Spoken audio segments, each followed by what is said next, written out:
This is the New York City FC Pregame Live.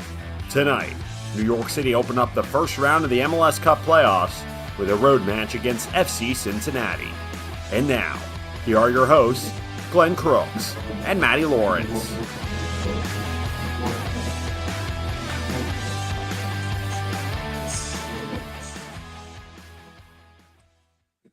Well, after a year's absence from the postseason, the New York City Football Club, they are back, and they're here in Cincinnati. There you see TQL Stadium, where FC Cincinnati will play host to New York City FC. It's the opening game of a best-of-3 playoff series, and New York City FC and Cincinnati, it'll be their fourth meeting this year, and if they complete the entire 6 games of this, rather 3 games of this opening round, it'll be 6 games played in 2024. So there he is, Matty Lawrence. I'm Glenn Crooks, and it's safe to say they know each other pretty well.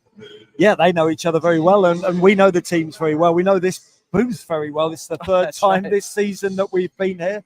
And I think we're filled with water and soda in a refrigerator. Absolutely. By the way, just for the record. Look, and we're very privileged because this is one of the best soccer-specific stadiums in the country, if not the best. I think I said this, Nashville, LAFC are the top 3. So, yeah, we're in a very privileged position. We have a great view of the pitch, as you've showed everybody listening in and watching in. So, yeah, it should be a good game between 2 pretty well-matched teams. But over the course of the season, FC Cincinnati are much the better team. They've got 9 more points. They've got 4 more wins. They've got 1 less loss, 5 goals better goal difference. They're a better team. But we know that in playoff games, every game is totally different, and it's just I wish I could say it's just a 90-minute game, but it isn't. It can be a 3-game series or a 2-game series, whatever it may be. But yes, it's only 90 minutes tonight, because then it would be penalties afterwards if it was a draw. Well, their most recent meeting, New York City broke a 5-game losing streak to FC Cincinnati. You may have been there at Red Bull Arena. Probably not. It was sparsely attended, but it was a regular match. New York City wins it 3-2 to get off the schneid against FC Cincinnati, a team that they beat the first 6 times they played in the series, but that all started to turn around in 2022. Here are the most recent facts for you. Cincinnati has 1 win in their last 6 home games, which is unusual. This has been a fortress up until this year. New York City on the road, it's been a struggle over the last 2 years. They just have 1 win in their last 10 MLS road games, and that road win was at Red Bull Arena, where the subsequent 2 matches they played were home games against FC Cincinnati and then Nashville, and they got wins there.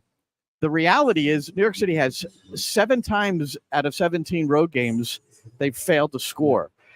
And so it's one of the questions I asked Nick in the pregame show is how can supporters be assured that now the postseason, the new season, that there might be a turnaround here? But obviously scoring has been an issue on the road. Yeah, look, they can't be assured, that's for certain. And they were shut out at Montreal in the decision day. We can't be assured because we have no idea which NYCFC team are going to turn up. We've seen some wonderful performances, beating Tigre, beating FC Cincinnati, doing very well against Inter Miami. But then we've also seen a loss, a 5-1 drubbing by Philadelphia Union, who didn't even make the playoffs. Points dropped against Chicago time and time. Twice in both games, there were only draws against Chicago. Points dropped against poor teams like Atlanta, like Chicago, like DC United. For me and I've been very privileged to watch many games of football and play in many games of football, be part of some very good teams and some quite bad teams too. I've never known a team like this NYCFC team that can be so good one day, and it's virtually all the players play well together, all 8 out of 10s, and then they can be all so poor together like they were against Montreal or like they were against Philadelphia Union. Right. You just have no idea. And of course, the manager doesn't know either, Nick Cushing, because otherwise he'd be able to stop the huge disparity in performances from one week to the next. Sometimes it's almost within the space of a game as well, Glenn. Yeah. And that is always a worry for any manager. The only good thing now is it's playoff football and anything can happen. Right. You can toss aside the previous 34 games. And New York City, by virtue of finishing 6th in the conference, which is 5 spots above where they were a season ago, on the 50 points. Cincinnati finished third, so 3 versus 6. And TQL Stadium, we mentioned it's has not been the fortress this year for FC Cincinnati. This game is also on a Monday night. One of the local reporters suggested just 2 days ago that there were a lot of tickets available for this game. We're within an hour of kickoff, and you see it's pretty sparse. There are normally more people inside the building at this point because we've been here enough to know. We'll see what happens as they stream in before kickoff, which tonight is at 6:55. It's not a great kickoff time either. People are only just starting to finish off work. And, of course, as you say, it's a Monday. It's a school night for, obviously, school kids, but a school night for anybody working as well. Granted, the early start time helps in that manner that it won't finish too late, but the early time doesn't help people coming from work, getting some dinner, seeing their kids, and then coming out to the match. So, look, it's, what are we? We're less than 50 minutes before the game, and it's very, very sparse out there. And that's a real shame. Because, and that will take away from the home side advantage, too, if you don't have that massive support during the course of the match. New York City will try to take advantage, Matty, with that lineup that we're rolling on the lower third. If you're just listening and can't watch, a couple of changes. And Maxi Morales, we're not certain the extent of whether it's injury or exhaustion or what it might be. We felt that at Montreal, he was a little subpar for his recent performances. So Maxi will start on the bench tonight. And coming in is Andres Perea. So we'll see how New York City sets that up. And then Burke Reese is back into the 11 for Justin Hack at left central defense. And that, by the way, is a $3.2 million center back combination that we learned a little bit earlier this week when MLS Players Association, as they do twice a year, release the player salaries. I don't get too crazy about this, but Thiago Martins at 2.4. He's the highest, the designated player for New York City FC and captain. And then Burke Reese is on $749,000. So that puts him in that 3+ categories of central defense. One of the eye-popping salaries for me, as far as where it's reasonable and a bargain for New York City, one is Matt Freese, arguably their best player this year, $270,000, and Alonso Martinez at $331K. Now, no one expected him to come through with 16 goals. He wasn't even a striker at the beginning of his stint here with New York City. 7 players who are ahead of him in the overall goal scoring rankings in MLS. Christian Benteke, number 1, Golden Boot, $4.6 million. Dennis Bouanga, 20 goals, $3.6.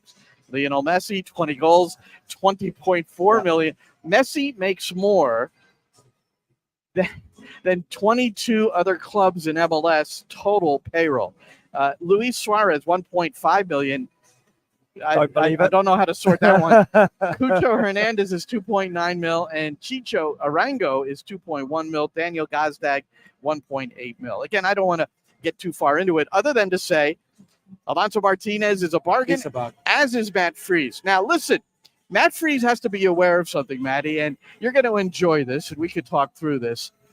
There's a guy on Cincinnati, and he's going to start up top again. Cincinnati, for the first time this year, 42 straight games, all competitions, without playing the same 11 consecutively.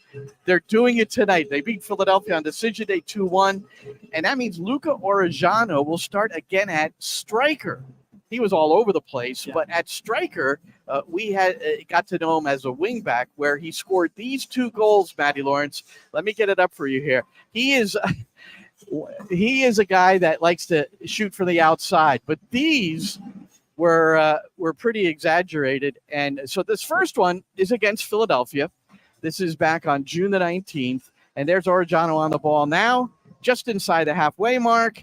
And there's 1 goal he scored this year. That was Oliver Semla. Remember him in goal for Philadelphia, replacing Andre Blake. And it's a huge goal because it's a 4-3 win for Cincinnati over Philadelphia. That was here at TQL Stadium. Now, the second one we're going to see tomorrow, we're going to see this at least one more time, maybe 2. Well, this goal can't happen. There's nowhere in the world that your goalkeeper should be beaten from that wide an angle, from that distance, when he's opened up. And he even looks as though he's going to shoot from the halfway line. He gets the ball out of his body here as well. It's blatantly obvious that he's almost lining up for a shot. You see him look.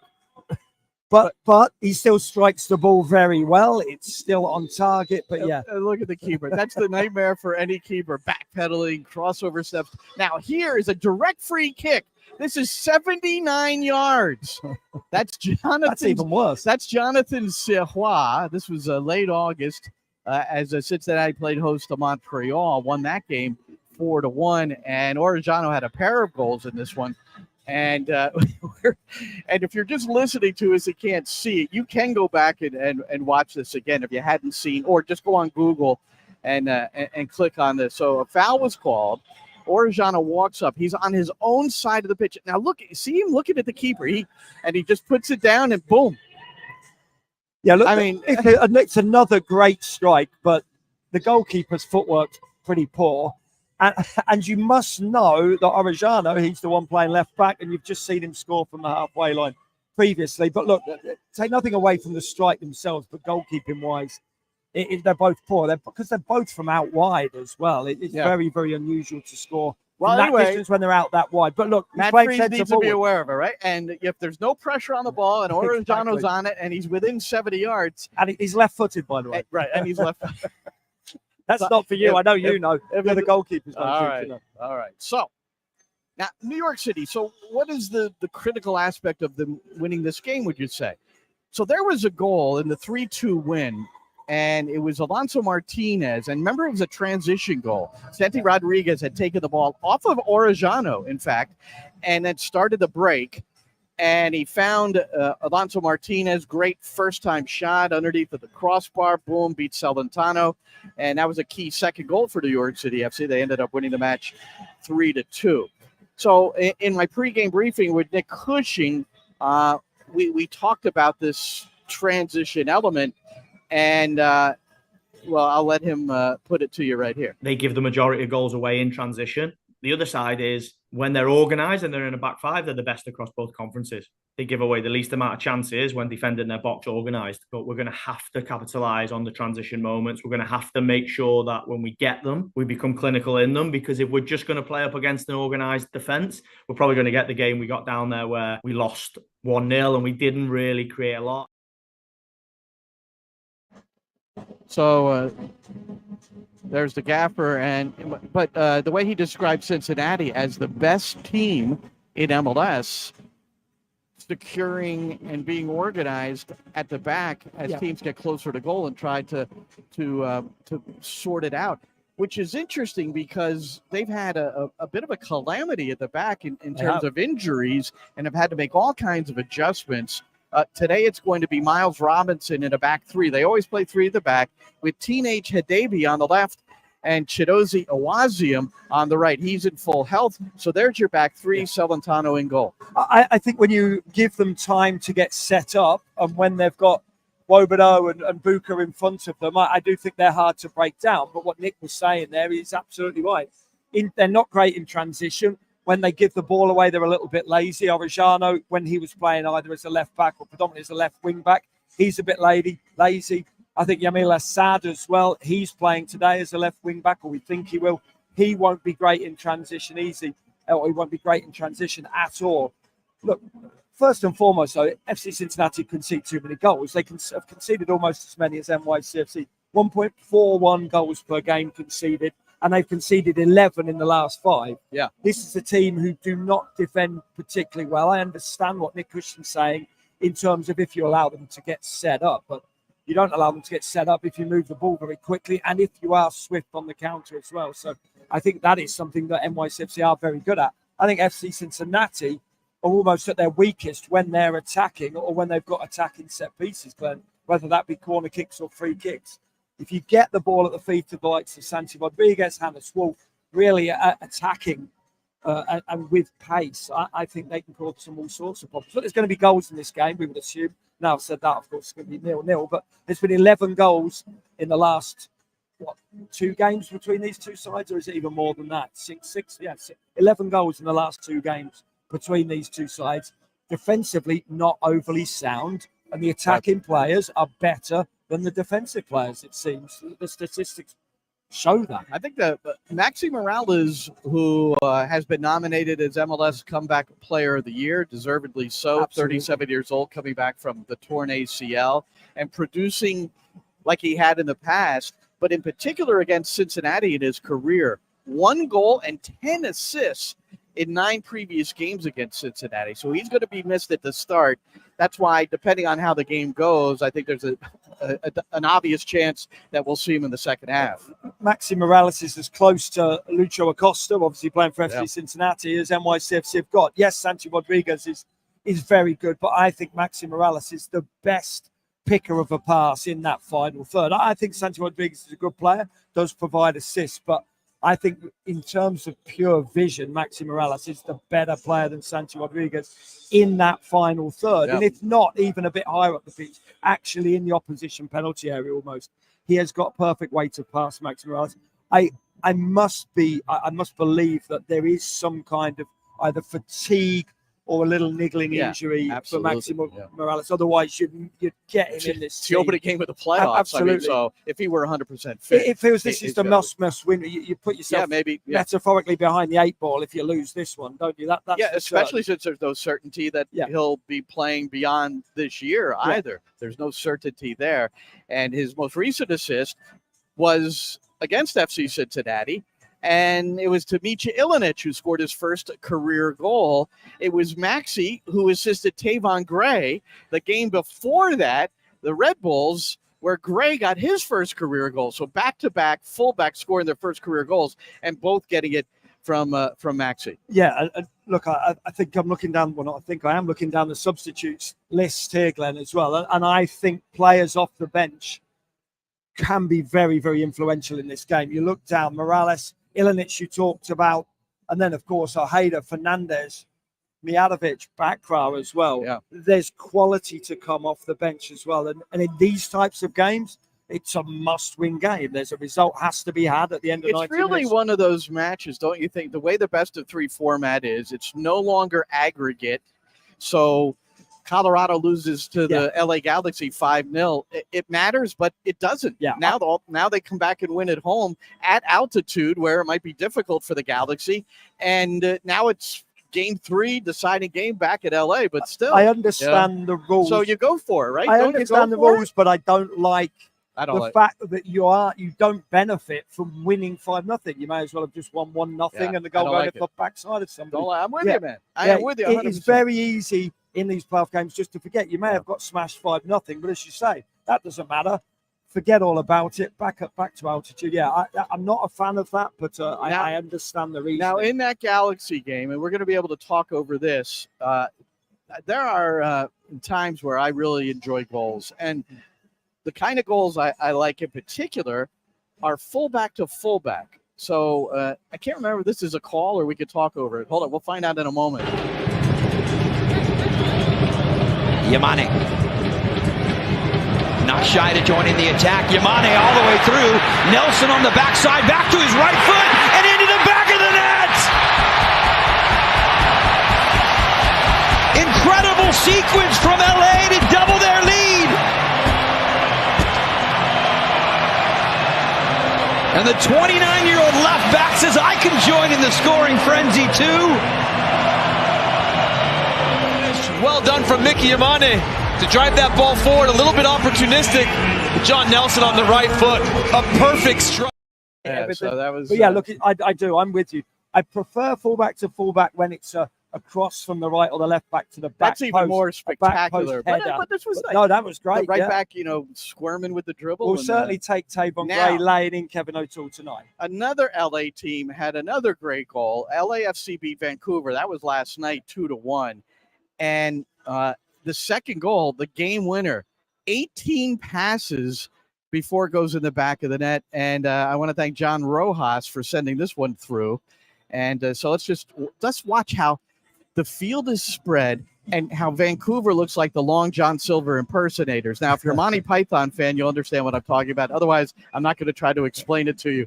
But the movement, 18 passes, but watch the pass and move, the use of the channels. John wrote exactly. Great construction, moving around opposition's block, using the 3 channels, finding the spaces while changing the pace of the buildup.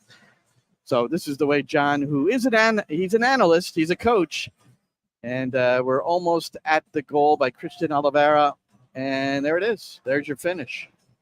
How about that? After 18 passes. So that was, and then also Orlando City beat Charlotte 2-0. And Inter Miami earlier beat Atlanta United 2-1. And the thing that's significant is that the home team has won all 4 games so far in the MLS Cup playoffs. New York City is going to have to try to break that mark tonight. Yeah, they are. Look, it's tough. We know that. We think that the benefit's going to be that it's not going to be a packed house. Certainly, as we sit here, not too long, but it's only just over half an hour till kickoff. This place is absolutely dead right now. So that is a beneficial thing for NYCFC. And also, they know they can beat FC Cincinnati. The last game, they beat them. Granted, that wasn't away from home, but they know they can score goals against FC Cincinnati. They've proven that on the last couple of occasions. For me, it's about defending solidly, and more specifically, it's denying space to Lucho Acosta. If you give space to Lucho Acosta, he's going to pick you apart. That is for certain, whether that's him scoring goals himself or just picking a pass. So close down that space, as they did against Lionel Messi. That's right. And you're halfway there. You really are. You're halfway there against this FC Cincinnati team. Well, Acosta scored in the first match between the two this year in the regular season. It was a 1-0 win for Cincinnati here at TQL. He also scored from the penalty spot most recently at Red Bull Arena. Not quite enough, but New York City winning that match 3-2. So they've split the regular season series. Cincinnati here at TQL defeated New York City 4-2 in the Leagues Cup. Cincinnati in recent history has been dominant over New York City, but they are not in great form right now. New York City, they with 3 wins in their final 4 regular season games coming in. Yeah. Final thought? Well, 4 points from the last 5 league games for FC Cincinnati. They conceded 11 goals in those 5 games. They are there for the taking, that's for certain. But it's not going to be easy because we know NYCFC over the last couple of seasons have been dreadful away from home. So let's see what happens tonight, Glenn. This is from our friend James Knowlton, a freelance journalist who follows what we do, and Eric Ten Hag, the former Manchester United manager, was he was sacked today. But James posted this. I thought it was funny. He's in England and he goes to a lot of games. He comes here and goes to games too. But he counted 10 Eric Ten Hag's on the monitors, and then he put 10 Hag as the post. That's very clever, right? That's very clever. Oh, and we might as well put this up. You know who this is? Who is that? This is Rafa Silva. He's a striker for Cruzeiro, and over the weekend he was red carded 3 seconds into the match. It's never been done before. I don't know if it'll ever be done since. That's it for us. Not really it. That's it for our NYCFC pregame live. When you tune in on Saturday, when New York City has the home game against City Field in Game 2, we'll be on 45 minutes before kickoff with this very item, NYCFC Preview Live. What we got next is our commentary, starting with a pregame show with head coach Nick Cushing, presented by Ford. That starts in 7 minutes from now, 6:30 p.m. Eastern Time. And then it's our live play-by-play commentary beginning at 6:55. That's the kickoff from TQL. So for Matty Lawrence, I'm Glenn Crooks. Thanks so much for joining us, and enjoy the game, everybody, and look forward to describing it to you in just a few minutes.